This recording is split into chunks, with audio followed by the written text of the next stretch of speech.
कल्पना के आकाश में उड़ान भरने की अद्वितीय शक्ति इंसान को ब्रह्मांड की अनंत गहराइयों में ले जाती है। हमारी कल्पना में न केवल सपनों की दुनिया बसती है, बल्कि ब्रह्मांड की असीमित शक्तियों का भंडार भी छुपा होता है। यह कहानी एक ऐसे व्यक्ति की है जिसने अपनी कल्पना की शक्ति का सही उपयोग करके असंभव को संभव कर दिखाया। एक छोटे से गांव में रघुवीर नामक एक व्यक्ति रहता था। रघुवीर का जीवन साधारण था, लेकिन उसका दिमाग कल्पनाओं से भरा हुआ था। वो हमेशा अपने गांव के पेड़ों के नीचे बैठकर आकाश में चमकते तारों को देखता और अपनी कल्पनाओं में खो जाता। उसे लगता था कि उसकी कल्पनाओं में कुछ विशेष शक्तियां छुपी हैं, जिन्हें वो खोज नहीं पा रहा है। एक दिन गांव में एक महान साधु आए, जिनका नाम महर्षि आनंद था। उन्होंने रघुवीर की आंखों में एक विशेष चमक देखी और उसकी कल्पना शक्ति को पहचान लिया। महर्षि आनंद ने रघुवीर को अपने साथ गुरुकुल चलने का प्रस्ताव दिया, जहां उसे अपनी कल्पनाओं को सही दिशा में लगाने की शिक्षा मिलेगी। रघुवीर ने यह प्रस्ताव सहर्ष स्वीकार कर लिया और गुरुकुल चल पड़ा। गुरुकुल में रघुवीर ने विभिन्न विद्या और योगाभ्यास का अध्ययन किया। महर्षि आनंद ने उसे ध्यान, साधना और कल्पना शक्ति के सही उपयोग की विधि सिखाई। रघुवीर ने देखा कि उसकी कल्पनाएं धीरे धीरे साकार होने लगी। उसकी कल्पनाओं में छुपी शक्तियां अब जागृत हो चुकी थी। गुरुकुल से शिक्षा प्राप्त करने के बाद रघुवीर अपने गांव वापस लौटा। अब वो साधारण व्यक्ति नहीं रहा, उसकी कल्पनाएं अब वास्तविकता का रूप लेने लगी थी। एक दिन उसने आकाश में एक अद्भुत दृश्य देखा। उसे ऐसा प्रतीत हुआ कि तारों के बीच एक विशाल द्वार खुल रहा है। उसकी जिज्ञासा ने उसे उस द्वार की ओर खींच लिया।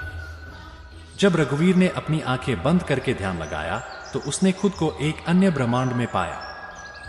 यह ब्रह्मांड उसकी कल्पनाओं से भी परे था, जहां शक्तियों का असीमित भंडार था। वहां उसने ब्रह्मांड की विभिन्न शक्तियों का अन्वेषण किया और समझा कि उसकी कल्पनाओं में छुपी शक्तियां असल में ब्रह्मांड की शक्तियों का ही एक अंश है।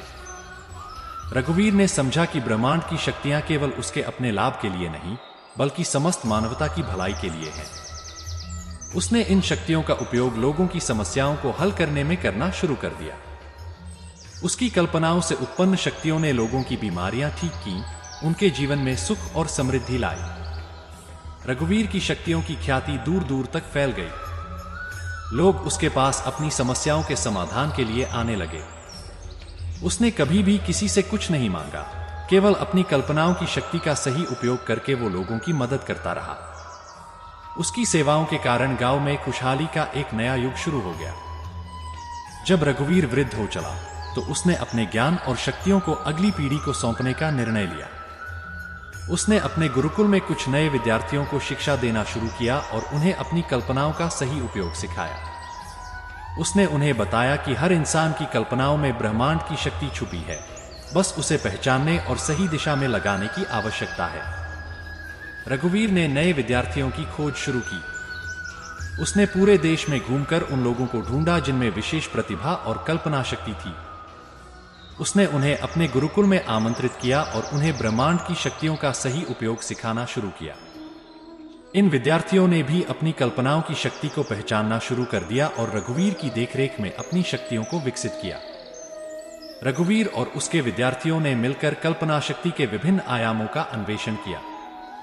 उन्होंने न केवल चिकित्सा और समृद्धि के क्षेत्र में, बल्कि कृषि, विज्ञान और शिक्षा के क्षेत्र में भी अपनी शक्तियों का उपयोग किया। उनकी शक्तियों ने फसलों की पैदावार बढ़ाई, नई वैज्ञानिक खोजें की और शिक्षा के नए नए तरीके विकसित किए। एक दिन गांव में एक भयंकर तूफान आया जिसने सब कुछ नष्ट कर दिया। लोगों में हाहाकार मच गया और सभी ने रघुवीर से मदद की गुहार लगाई। रघुवीर ने अपने विद्यार्थियों के साथ मिलकर अपनी शक्तियों का उपयोग किया और गांव को फिर से बसाने का कार्य किया। उन्होंने न केवल तूफान से बचने के उपाय किए, बल्कि भविष्य में ऐसी आपदाओं से निपटने के लिए भी योजनाएं बनाई। एक दिन रघुवीर को ध्यान के दौरान एक ब्रह्मांडीय संदेश प्राप्त हुआ। उसमें उसे बताया गया कि उसकी कल्पनाओं की शक्ति अब अपनी चरम सीमा पर पहुंच चुकी है और उसे अब इन शक्तियों का उपयोग पूरे विश्व के कल्याण के लिए करना है। रघुवीर ने इस संदेश को अपने विद्यार्थियों के साथ साझा किया और उन्होंने पूरे विश्व में अपनी सेवाएं देने का निर्णय लिया। रघुवीर और उसके विद्यार्थी विश्व यात्रा पर निकल पड़े। उन्होंने विभिन्न देशों में जाकर लोगों की समस्याओं का समाधान किया और उन्हें भी अपनी कल्पनाओं की शक्ति का उपयोग सिखाया। उन्होंने ब्रह्मांडीय शक्तियों का उपयोग करके लोगों के जीवन में सुधार किया और उन्हें सुख, समृद्धि और शांति का मार्ग दिखाया।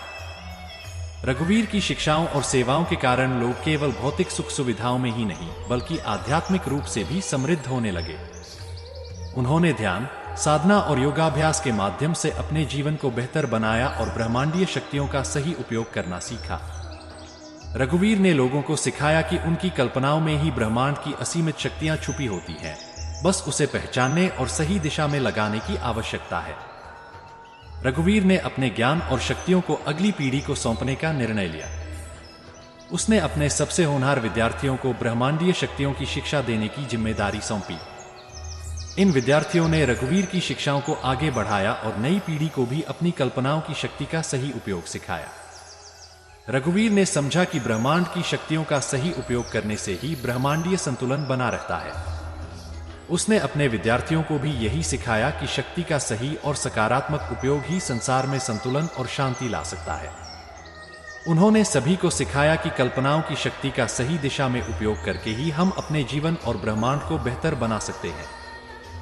रघुवीर की यह कहानी यहाँ समाप्त नहीं होती। उसकी शिक्षाएं और सेवाएं अनंत काल तक चलती रहती हैं। उसने जो बीज बोए थे वे अब एक विशाल वटवृक्ष का रूप ले चुके हैं और उसकी छाया में अनगिनत लोग सुख और समृद्धि पा रहे हैं। रघुवीर की कल्पनाओं की शक्ति ने न केवल उसके जीवन को बल्कि समस्त ब्रह्मांड को बदल कर रख दिया। उसकी यात्रा अब भी जारी है, अनंतकाल तक ब्रह्मांड की शक्ति के अन्वेषण में। रघुवीर की इस अद्भुत यात्रा ने हमें यह सिखाया कि हमारी कल्पनाओं में ही ब्रह्मांड की शक्तियां छुपी होती हैं। सही दिशा में ध्यान, साधना और सकारात्मक सोच के माध्यम से हम इन शक्तियों को जागृत कर सकते हैं और अपने जीवन के साथ साथ समस्त मानवता के कल्याण के लिए इनका उपयोग कर सकते हैं। हमारी कल्पनाओं की शक्ति असीमित है, बस उसे पहचानने और सही दिशा में लगाने की आवश्यकता है।